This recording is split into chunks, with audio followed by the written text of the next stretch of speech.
Option buying. ज्यादातर लोग इसे एक सौदा समझते हैं, है ना? खरीदा, बेचा, मुनाफा कमाया। पर क्या हो अगर मैं कहूं कि ये कोई सौदा नहीं बल्कि एक हाई स्पीड गेम है। जी हाँ, एक ऐसा खेल जहां सिर्फ सही दिशा में होना काफी नहीं है, यहां तो रफ्तार ही सब कुछ है। तो चलिए आज इस मोमेंटम गेम के नियमों को क्रैक करते हैं। और इस खेल का सबसे पहला और सबसे जरूरी नियम इस एक लाइन में छिपा है। ऑप्शन का प्रीमियम बर्फ की एक सिल्ली जैसा है। सोच कर देखिए, आप कुछ करें या ना करें, ये बर्फ तो पिघलेगी ही, हर पल, हर एक सेकंड। तो सवाल अब ये उठता है कि इस पिघलते हुए मुनाफे को बचाया कैसे जाए? हम इस खेल में समय को कैसे मात दे सकते हैं? इसका जवाब जानने से पहले हमें अपने सबसे बड़े दुश्मन को पहचानना होगा। एक ऐसा दुश्मन जो 24 घंटे हमारे खिलाफ काम कर रहा है, और उसका नाम है टाइम डिके। तो ये टाइम डीके आखिर है क्या भला? देखिए, बहुत आसान भाषा में, जैसे जैसे एक्सपायरी की तारीख पास आती जाती है, ऑप्शन की वैल्यू तेजी से कम होने लगती है। बस यही है टाइम डीके। ये वो अदृश्य ताकत है जो लगातार आपके प्रॉफिट को खाती रहती है, बिना आपको पता चले। और पता है, यही चीज ऑप्शन बाइंग को इतना मुश्किल बना देती है। यहाँ पर सिर्फ बाजार की दिशा का सही अंदाजा लगा लेना काफी नहीं होता। वो तो समझ लीजिए सिर्फ आधी लड़ाई है। जरा इन दो सिचुएशंस को देखिए। पहले वाले में बाजार तेजी से आपकी सोची हुई दिशा में भागा और आपका प्रीमियम भी रॉकेट की तरह ऊपर चला गया।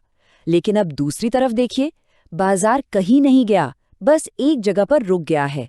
आपके खिलाफ नहीं गया। फिर भी क्या हो रहा है? आपकी वो बर्फ की सिल्ली पिघल रही है, आपका प्रीमियम घट रहा है। यही है टाइम डिके का खेल। और ये खतरा एक्सपायरी के जितना पास जाएंगे उतना ही बढ़ता जाएगा। एक्सपायरी वाले दिन तो प्रीमियम इतनी तेजी से पिघलता है कि ट्रेडर को सोचने समझने का मौका तक नहीं मिलता। तो अगर हमारा दुश्मन समय है, तो फिर इस खेल को जीतने का तरीका क्या है? जवाब सिर्फ एक शब्द में है, मोमेंटम, यानी कि रफ्तार की ताकत। इस बात को अच्छी तरह से समझ लेना बहुत जरूरी है। ऑप्शन बाइंग कोई धीरे धीरे चलने वाला इन्वेस्टमेंट नहीं है। नहीं, ये पूरी तरह से एक मोमेंटम गेम है। यहाँ सब कुछ रफ्तार पर ही टिका है। इस गेम को जीतने के लिए एक ऑप्शन बायर को बस 3 चीजें चाहिए होती हैं। पहला, दिशा का बिल्कुल सही अंदाजा। दूसरा, एंट्री लेने की एकदम परफेक्ट टाइमिंग। और तीसरा, जो सबसे ज्यादा जरूरी है, वो है ट्रेड में एंटर करते ही एक जबरदस्त तेज रफ्तार वाला मूव। इस एक नियम को तो कहीं लिख कर रख लीजिए। अगर मोमेंटम नहीं है तो ट्रेड में बने रहने का कोई मतलब ही नहीं है, क्योंकि बिना रफ्तार के आपकी बर्फ पिघल रही है और आप हर सेकंड सिर्फ और सिर्फ अपना पैसा गंवा रहे हैं। ठीक है, तो अब हमें समस्या भी पता है और उसका समाधान भी। तो अब बात करते हैं उस एक नियम की जो आपके मुनाफे को बचाने के लिए आपका सबसे बड़ा हथियार है। लेकिन जरा सोचिए, आपने मोमेंटम पकड़ा, अच्छा खासा मुनाफा भी बनाया, पर इससे पहले कि आप उसे बुक कर पाते, बाजार अचानक यू टर्न ले लेता है। सारा का सारा मुनाफा आंखों के सामने से गायब। इस जाल से कैसे बचा जाए? यहीं पर काम आता है आपका secret weapon, trailing stop loss या TSL। ये एक तरह का जादुई स्टॉप लॉस है जो जैसे जैसे आपका प्रॉफिट बढ़ता है, ये भी उसके पीछे पीछे ऊपर चलता जाता है और आपके प्रॉफिट को प्रोटेक्ट करता है। अब समझिए ये काम कैसे करता है। बहुत सिंपल है। स्टेप 1, आप ट्रेड लेते ही एक स्टॉप लॉस लगाते हैं। स्टेप 2, जैसे जैसे कीमत ऊपर जाती है, आपका स्टॉप लॉस भी ऑटोमैटिकली उसके पीछे पीछे ऊपर आने लगता है। और स्टेप 3, जैसे ही कीमत पलटती है, आपका ट्रेड अपने आप क्लोज हो जाता है और आपका मुनाफा वो आपकी जेब में लॉक हो जाता है।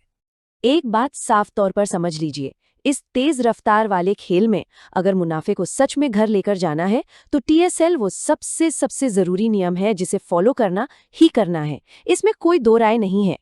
चलिए अब इस पूरी बातचीत के सबसे जरूरी सवाल पर आते हैं। आखिर इस खेल में असली जीत का मतलब क्या होता है? फाइनल स्कोर क्या है? सोचिए, आपकी ट्रेडिंग स्क्रीन पर चमक रहा है 10,000 रुपए का मुनाफा। देखकर बहुत अच्छा लगता है ना?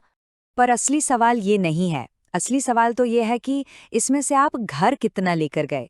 स्क्रीन पर तो 10,000 थे, पर आपकी जेब में कितने आए? और यही इस खेल की सबसे बड़ी और सबसे कड़वी सच्चाई छिपी है। वो मुनाफा जो सिर्फ स्क्रीन पर दिख रहा है, वो आपका है ही नहीं। वो एक असली जीत नहीं है। क्योंकि आखिर में इस पूरे मोमेंटम गेम का असली सार, असली मकसद बस इसी एक लाइन में है। जो प्रॉफिट स्क्रीन पर दिख रहा है उसे घर ले जाना ही सबसे बड़ा हुनर है। और यही इस खेल का आखिरी और सबसे ज़रूरी नियम है।